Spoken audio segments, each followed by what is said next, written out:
dia, irmãos. É uma alegria estar mais uma vez aqui. E eu queria ler com os irmãos hoje Esther, capítulo 7 e 8. Não é uma leitura muito extensa, então, apesar de serem 2 capítulos.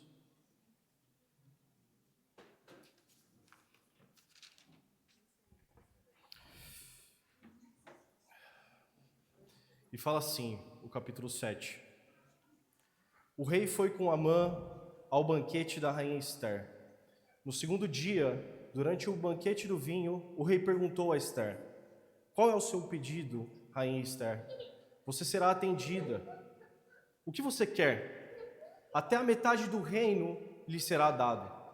Então a rainha Esther disse: "Se eu tiver obtido o seu favor, ó rei, e se for do seu agrado, que a minha vida seja a resposta do pedido, e que, como desejo, eu possa ter o meu povo.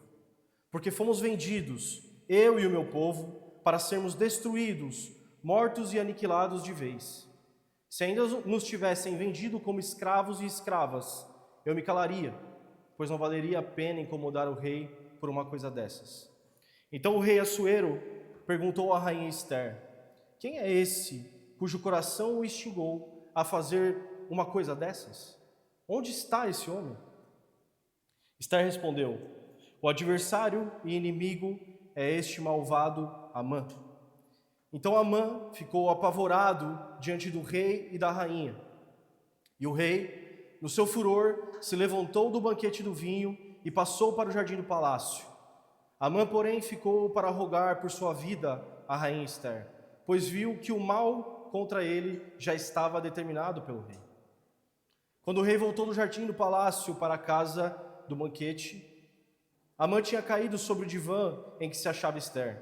Então o rei disse: "Será que ele queria desonrar a rainha diante de mim, aqui no meu palácio?" Quando o rei acabou de dizer essas palavras, cobriram o rosto de Amã. Então Arbona, um dos eunucos que serviam o rei, disse: "Eis que existe junto à casa de Amã a forca de 22 metros de altura, que ele preparou para Mordecai, aquele que havia falado em defesa do rei." Então o rei disse: "Que ele seja enforcado nela." E assim enforcaram Amã na forca que ele tinha preparado para Mordecai. Então o furor do rei se aplacou. Naquele mesmo dia, o rei Assuero, agora o capítulo 8. Naquele mesmo dia, o rei Assuero deu a rainha Esther a casa de Amã, inimigo dos judeus. E Mordecai foi trazido à presença do rei, porque Esther revelou que ele era seu parente. O rei pegou o seu anel sinete, que havia tomado de Amã, e deu a Mordecai. E Esther pôs Mordecai por administrador da casa de Amã. Esther voltou a falar com o rei.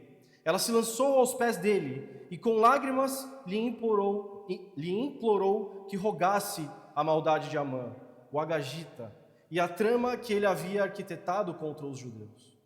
O rei estendeu o cetro de ouro para Esther. Então ela se levantou, pôs-se em pé diante do rei e disse: "E se for do agrado do rei, se eu achei favor diante dele, se isto lhe parecer justo aos seus olhos, e se nisto lhe agrado, que se escreva uma ordem revogando os decretos concebidos por Amã, filho de Amedata, o Agagita, os quais ele escreveu para aniquilar os judeus que se encontram em todas as províncias do rei.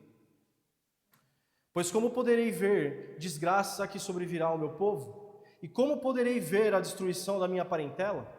Então o rei Assuero disse à rainha Esther e ao judeu Mordecai: "Eis que dei a Esther a casa de Amã, que foi pendurado numa forca, porque tinha planejado matar os judeus.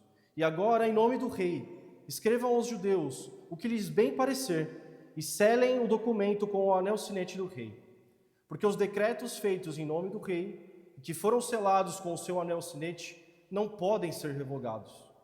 Então foram chamados imediatamente os secretários do rei, aos 23 dias do mês de Sivan, que é o 3º mês. E segundo tudo que Mordecai ordenou, foi redigido um decreto para os judeus, para os sátrapas, para os governadores e para os oficiais das províncias que se estendem da Índia até a Etiópia, 127 províncias, a cada uma no seu próprio modo de escrever, e a cada povo na sua própria língua, e também aos judeus, segundo o seu próprio modo de escrever e na sua própria língua. Escreveu-se em nome do rei Assuero e se selou com o anel de sinete do rei. As cartas foram enviadas por meio de mensageiros montados em jinetes criados nas estrabarias do rei. Nas cartas, o rei permitiu aos judeus de cada cidade que se reunissem e se organizassem para defender a sua vida, para destruir, matar e aniquilar de vez toda e qualquer força armada do povo da província que viesse contra eles, crianças e mulheres, e que se saqueassem os seus bens. No mesmo dia, em todas as províncias do rei Assuero, no dia 13 do 12º mês, que é o mês de Adar, uma cópia da carta que determinava a proclamação da lei em todas as províncias foi enviada a todos os povos, para que os judeus se preparassem para aquele dia, para se vingarem dos seus inimigos. Os mensageiros montados em jinetes, que se usavam no serviço do rei, partiram imediatamente impelidos pela ordem do rei, e a lei foi publicada na cidadela de Suzã. Então Mordecai saiu da presença do rei com trajes reais, em azul celeste e branco, com uma grande coroa de ouro e um manto de linho fino e púrpura. E a cidade de Suzã exultou e se alegrou. Para os judeus houve felicidade, alegria, júbilo e honra. Também em cada província e em cada cidade onde chegavam as palavras do rei e a sua ordem, havia entre os judeus alegria e júbilo, banquetes e festas. E muitos que eram dos povos da terra se tornaram judeus, porque o temor dos judeus tinha caído sobre eles. Essa é a palavra de Deus. Vamos orar? Pai, te agradecemos pela oportunidade de estarmos aqui, Senhor, diante da Tua palavra. Te pedimos que o Senhor agora aquiete, Senhor, os nossos corações e que possamos, Senhor, estar, Senhor, voltados, Senhor, para o que o Senhor tem para falar nas nossas vidas, Pai. Fala no nosso coração, Pai, mude o que tem que ser mudado e que saímos aqui, Senhor, impactados pela Tua palavra mais uma vez, Deus. É o que nós te pedimos e te agradecemos. Meus irmãos, todos nós sempre estamos em busca de salvação e esperança. Vivemos diariamente cercados de soluções que parecem definitivas aos nossos olhos, mas que no fundo são apenas soluções parciais. Quantas vezes nós colocamos nossa esperança nessas coisas passageiras? Achamos que se trabalhamos duro e estudarmos com toda a nossa alma, com toda a nossa vontade, teremos uma segurança e estabilidade. Achamos que se seguimos um tratamento à risca, teremos a certeza da cura. Achamos que se tivermos uma família estruturada, um filho desejado, um casamento perfeito e com um cônjuge amoroso, teremos estabilidade. Mas o que acontece quando você perde o emprego? O que acontece quando a doença volta? O que acontece quando algum ente querido seu se vai? Ou quando o filho desejado não vem? Aonde está a nossa esperança? E agora? Será que tudo acabou? A nossa vida se limitou a isso? O problema é que nós vivemos em meio a um exílio secular que nos empurra a viver uma vida medíocre, dia após dia, sugados por um sistema viciante que promete muito, mas não nos entrega absolutamente nada. E no meio desse exílio secular que nós estamos, nos esquecemos do Deus soberano a quem nós seguimos. Aquele que abre e fecha as portas, aquele que traz a cura e deixa de curar se Ele quiser, aquele que faz as coisas acontecerem ou simplesmente não faz, sempre no tempo e na vontade dEle, não na nossa. A verdade é que nossa esperança não deveria estar nessas coisas. A nossa esperança deve estar em Cristo Jesus, o autor e consumador da nossa fé. É Ele quem alia o nosso coração, a nossa mente e os nossos desejos. E quando nossa esperança está nele, até a frustração vira motivo de louvor. Porque sabemos que Ele conduz todas as coisas para o nosso bem. Foi exatamente isso que Cristo nos mostrou ali naquela cruz. Quando tudo parecia o fim, quando tudo parecia perdido, ali estava sendo escrita a verdadeira salvação e a esperança completa para as nossas vidas. E talvez a gente ouvindo isso, a gente pode pensar, é impossível, parece utopia pensar viver uma vida dessa maneira. Mas só pensa assim quem ainda não experimentou o repouso verdadeiro na esperança de Cristo Jesus. E é exatamente isso que o livro de Esther nos mostra e tem nos mostrado durante toda essa série. Nesses capítulos 7 e 8, nós veremos exatamente essa tensão entre uma salvação incompleta e uma esperança completa, que se torna evidente na história do povo de Deus e também em nossas vidas hoje. E logo nos primeiros versículos, vemos o rei fazer pela terceira vez a mesma pergunta para Esther. Qual o seu pedido, rainha Esther? Você será atendida. O que você quer? E se você estava presente no último domingo, ou se você escutou a palavra nas redes sociais, você certamente sabe do que eu estou falando. Esther fez um convite a Amã e a Assuero para um banquete. O rei, como bem já vimos nessa série, é extremamente ansioso e queria que tudo fosse agilizado para saber o que Esther tinha para o dizer. O que o rei não estava esperando é que Esther iria pedir um novo banquete no dia seguinte, para deixar ainda mais o rei ansioso.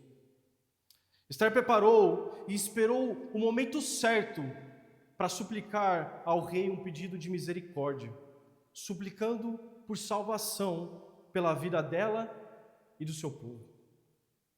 E ela diz assim, no verso 3 e 4, se eu tiver obtido o seu favor, ó rei, e se for do agrado do rei, que a minha vida seja a resposta do meu pedido, e como desejo eu possa ter o meu povo, porque fomos vendidos, eu e o meu povo, para sermos destruídos, mortos e aniquilados de vez. Se ainda nos tivessem vendido como escravos e escravas, eu me calaria, pois não valeria a pena incomodar o rei por uma coisa dessas. Irmãos, no exílio secular onde nós vivemos, as nossas identidades podem estar ofuscadas. Vivemos num mundo que nos empurra para vivermos papéis apenas comuns. Profissional, um bom profissional, pais, consumidores de todas essas redes sociais e de televisões. E aos poucos a nossa identidade mais profunda, quem nós deveríamos ser, como um povo de Deus, vai se tornando secundária, escondida ou até mesmo camuflada. E isso é o que nós podemos chamar de estar dentro do palácio e esquecer quem nós somos.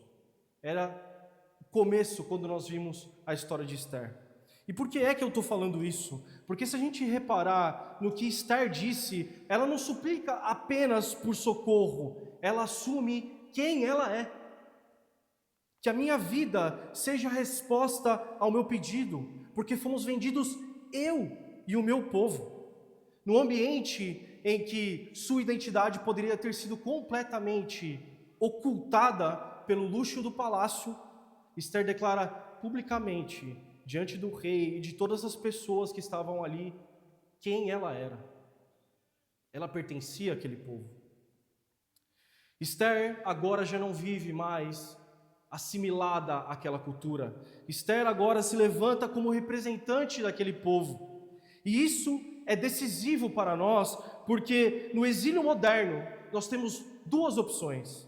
Ou deixamos a nossa identidade cristã se apagar pelo conformismo, ou nós assumimos publicamente quem nós somos, mesmo quando isso nos custe a nossa vida e a nossa reputação. E Esther escolheu assumir. Ela mostrou que a fé não é um adereço privado, é uma identidade que nos move a interceder e a agir. Observem como Deus transforma uma mulher que estava no palácio, completamente assimilada, numa voz que declara a identidade e exige justiça.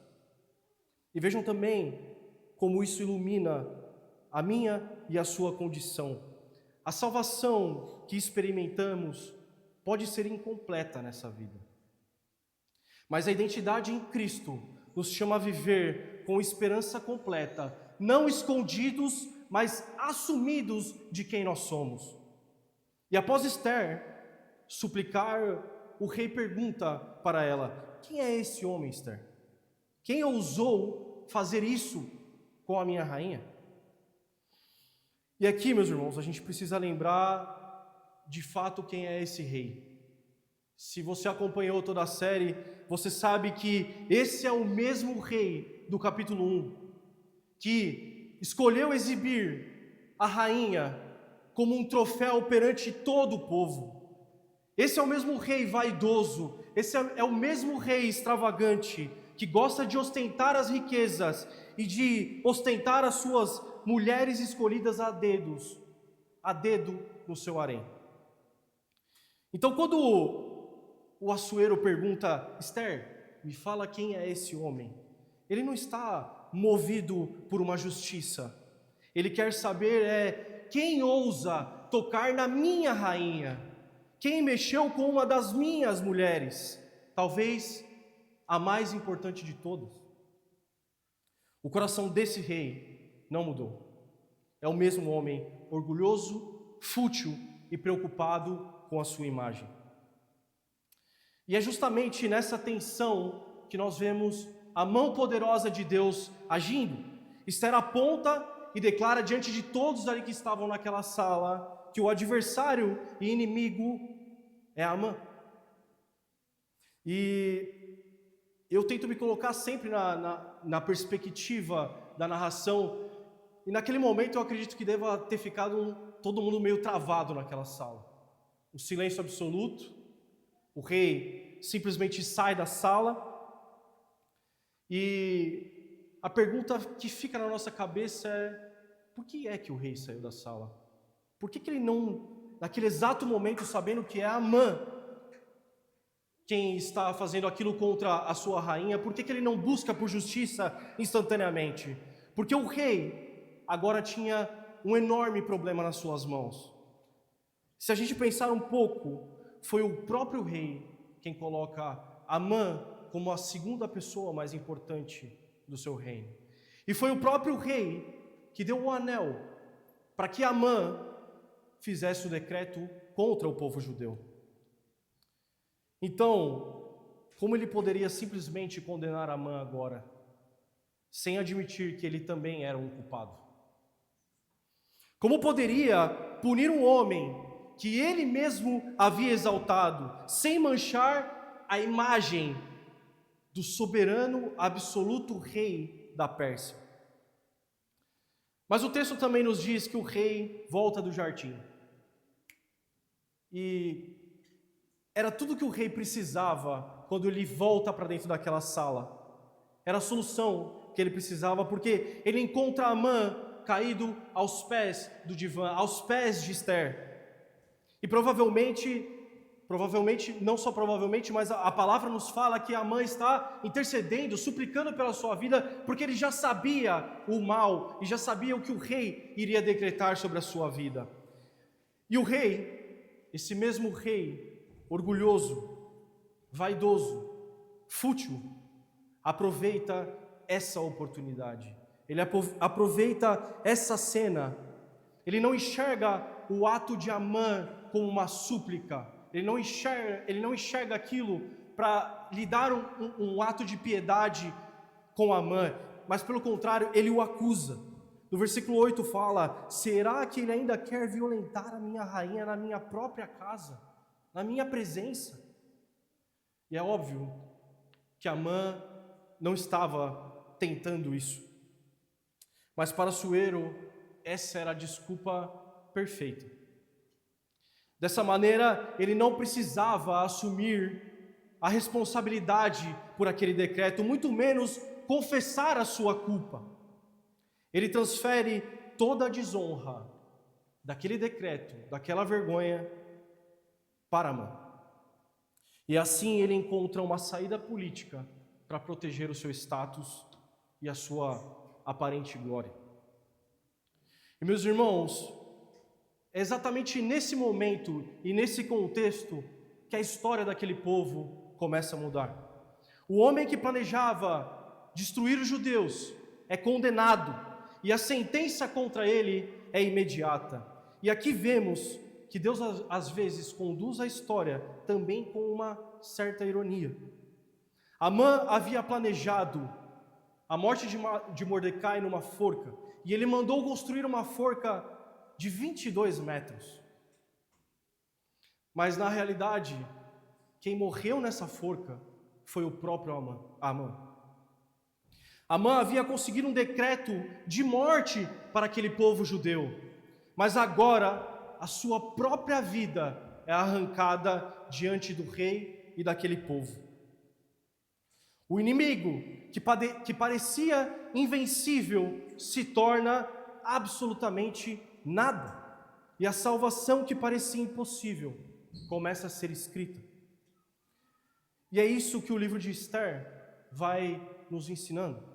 Como a providência de Deus funciona nas nossas vidas. Ele não governa apenas os grandes atos, onde nós vemos claramente a mão dele agindo, mas ele governa até nas coincidências, até nos momentos mais irônicos da nossa vida.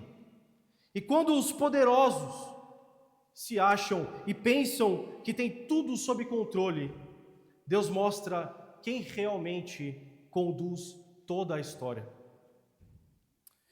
E as ironias não acabam apenas na morte de Amã e como ele morreu, mas o texto 1 e 2 do capítulo 8 fala assim: naquele mesmo dia, o rei Assuero deu a rainha Esther à casa de Amã, inimigo dos judeus, e Mordecai foi trazido à presença do rei, porque Esther revelou que era seu parente.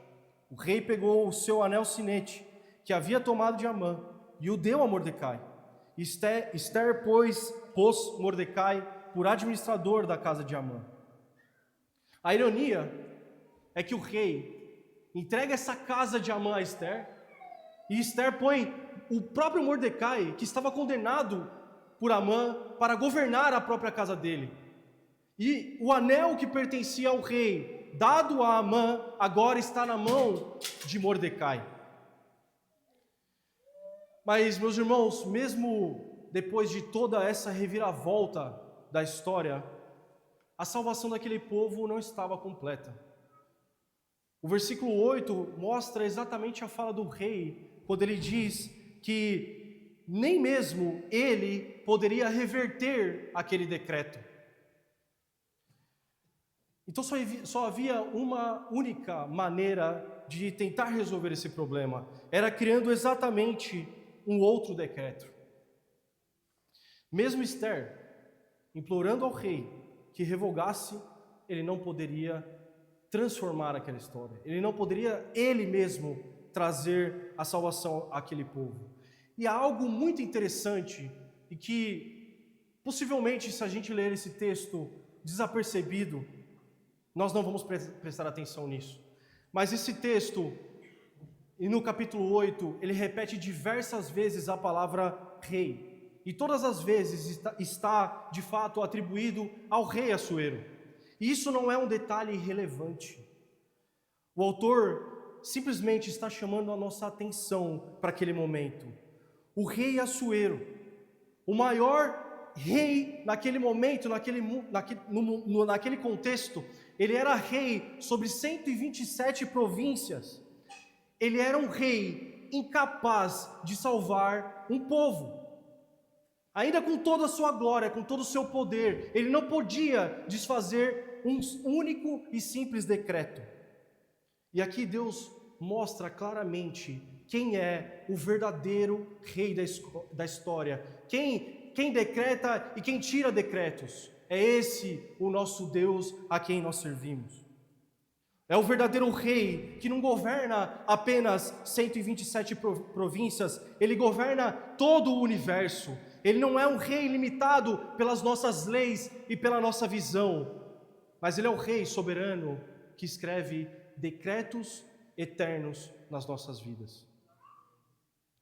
Enquanto o rei da Pérsia não podia revogar uma simples sentença de morte que veio do seu reino, o Rei dos Reis, em Cristo, cravou um decreto da nossa condenação lá naquela cruz e nos deu a vida eterna.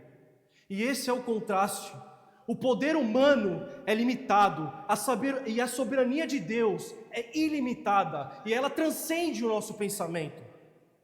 E aqui está uma lição: todo livramento humano, separado de Deus, ou que depende somente de nós mesmos, é simplesmente parcial.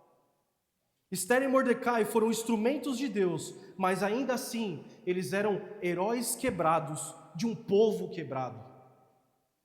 E nós também somos assim. Quando nós tentamos solucionar os problemas do nosso jeito, sem depender de Deus nas nossas vidas, o máximo que nós conseguimos é uma solução parcial, uma salvação simplesmente imediata, incompleta. E é exatamente aqui, meus irmãos, que nós conseguimos compreender o que falamos no início. Quantas vezes nós passamos por vitórias, mas pouco tempo depois nós entramos em novas batalhas e desanimamos. Quantas vezes Deus nos livra, mas ainda assim nós continuamos em meio a lutas. O povo de Esther tinha visto a queda de Amã naquele momento, mas o decreto de morte ainda estava em vigor. A vitória era real, mas era incompleta. Mas esse texto não aponta para algo triunfalista. Esse texto nos aponta para algo muito maior. O povo de Deus esperava com esperança completa que ele iria agir, mesmo quando a salvação parecia parcialmente resolvida.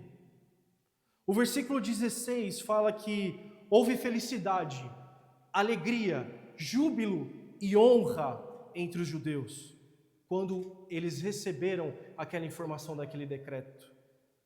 E nós, meus irmãos, nós que vivemos após a cruz, que temos a Bíblia como nossa palavra, temos ainda mais razões para confiar, porque em Cristo o decreto de morte já foi cancelado de uma vez por todas. Ele não escreveu apenas um decreto, ele rasgou o decreto antigo, porque ele é o Rei dos Reis e ele não precisa de um decreto sobre o outro. O que Esther ainda não era, o que em Esther ainda não era esperança em meio ao risco, em Cristo se tornou uma esperança consumada. Sim, eu e você vivemos em um mundo de dores e lutas, nós ainda vamos enfrentar choros, nós ainda vamos enfrentar tribulações, mas temos que enfrentar tudo isso, sabendo que a vitória está garantida em Cristo Jesus, lá naquela cruz. E essa vitória não significa que você vai conquistar o que você está pedindo hoje. Não é sobre isso que eu estou falando, não é sobre nada triunfalista, não é que você vai pedir uma casa e Deus vai te dar, Ele pode dar porque Ele é soberano. Mas essa vitória é algo muito maior. É a certeza de que mesmo que vivemos hoje em meio a lágrimas, choros e batalhas, um dia estaremos com Cristo, vivendo exatamente a esperança consumada. Portanto, meu irmão e minha irmã, viva com a perspectiva da eternidade. Não se prenda apenas ao agora. Não limite a sua esperança a respostas imediatas, a soluções parciais. Olhe para Cristo, porque nele a vitória final já nos foi dada. E pode ser que você entrou aqui hoje e ouvindo isso, pode estar passando na sua cabeça: eu não sei que esperança é essa. Eu não tenho essa certeza dessa esperança eterna. Mas talvez você esteja vivendo exatamente como aquele povo, exilado na Pérsia, cercado por decretos de morte, tentando resolver a vida do seu próprio jeito, mas sempre tentando encontrar soluções parciais. E hoje eu preciso te dizer que longe de Cristo, a sua esperança será sempre incompleta. As soluções serão sempre parciais. Mas em Cristo, a sua esperança se torna completa, definitiva e completamente eterna. Por isso, se você ainda não entregou a sua vida a Cristo, hoje há um chamado de Deus para a sua vida. Não adie e nem tente viver ou conduzir a sua vida da sua própria maneira. Não confie nos seus próprios decretos, mas confie e arrependa-se dos seus pecados no único que pode cancelar para sempre o decreto de morte na sua vida. Esse é o Jesus que morreu naquela cruz e hoje nos trouxe a vida. É Ele que hoje transborda de graça e nos alcança para que possamos viver de fato essa esperança completa que encontramos somente em Cristo, meus irmãos. Vamos orar? Pai, te agradecemos, Deus, pela Tua graça, que um dia nos alcançou, Pai, e nos deu uma perspectiva diferente de como nós podemos viver. Ansiando pelo Seu retorno, Pai. Ansiando para que um dia acabe, Senhor, todas essas lágrimas, todas essas dores, tudo isso que muitas vezes quer nos distanciar da Tua presença, Pai. Obrigado, Deus, porque essa graça nos alcançou e hoje encontramos redenção em Ti, Pai. Se há corações hoje que chegaram aqui, Pai, sem compreender de fato que esperança que é essa, Deus, nós sabemos que somente o Seu Espírito traz convicção de um coração quebrantado e arrependido. Muda, Senhor, corações hoje. Muda a nossa maneira de viver, Pai. Muda, Senhor, a nossa perspectiva terrena, mas nos faz ver, Pai, e ter uma visão de eternidade que apenas conseguimos olhar com os Teus olhos. Sabemos que o Senhor é soberano e por mais que há pessoas aqui, Senhor, que eventualmente possam estar passando por tribulações, problemas, Deus, que elas vejam que existe uma vitória maior, muito maior que esse problema que elas estão passando. Existe uma eternidade onde nós viveremos contigo, onde não haverá choro, nem lágrima, nem dor, não haverá morte, Pai. É isso que nós ansiamos nessa manhã. Transforma o nosso coração a cada dia para que nós possamos viver exatamente essa vida com uma perspectiva eterna em Cristo Jesus. É o que nós te pedimos e te agradecemos nessa manhã. Em nome de Jesus.